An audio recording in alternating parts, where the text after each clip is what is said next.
ప్రముఖ messaging platform వాట్సాప్కు ఎంత ప్రజాదరణ ఉందో ప్రత్యేకంగా చెప్పాల్సిన పని లేదు.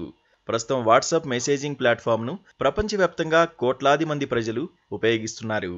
ఈ క్రమంలోనే ఇది వ్యక్తిగత, వృత్తిపరమైన అనేక ఇతర పనుల కోసం తప్పనిసరి వాడకంగా మారిపోయింది. ఇలాంటి పరిస్థితుల్లో ఈ యాప్ను సురక్షితంగా ఉంచుకోవడం కూడా చాలా ముఖ్యం.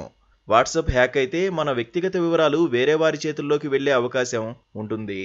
కానీ చాలా మందికి అలా జరుగుతుందని కూడా తెలియకపోవడం ఆందోళన పరిచే అంశం.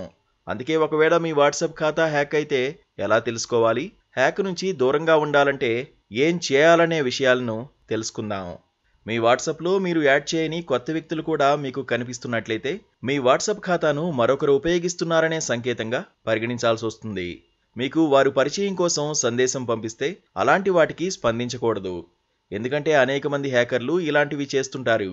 మీరు చాలాసార్లు ప్రయత్నించినా మీ వాట్సాప్ ఖాతాను తెరవలేకపోవడం లేదా లాగిన్ కాకపోవడం అప్పుడప్పుడు జరగచ్చు.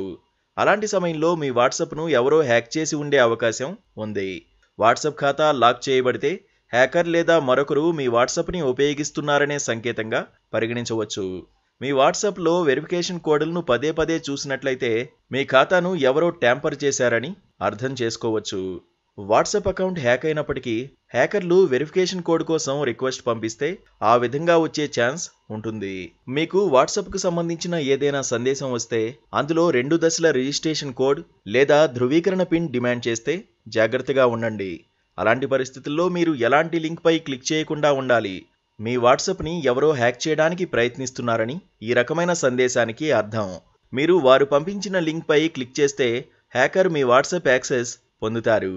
కాబట్టి ఇలాంటి వాటి విషయంలో జాగ్రత్త వహించాలి.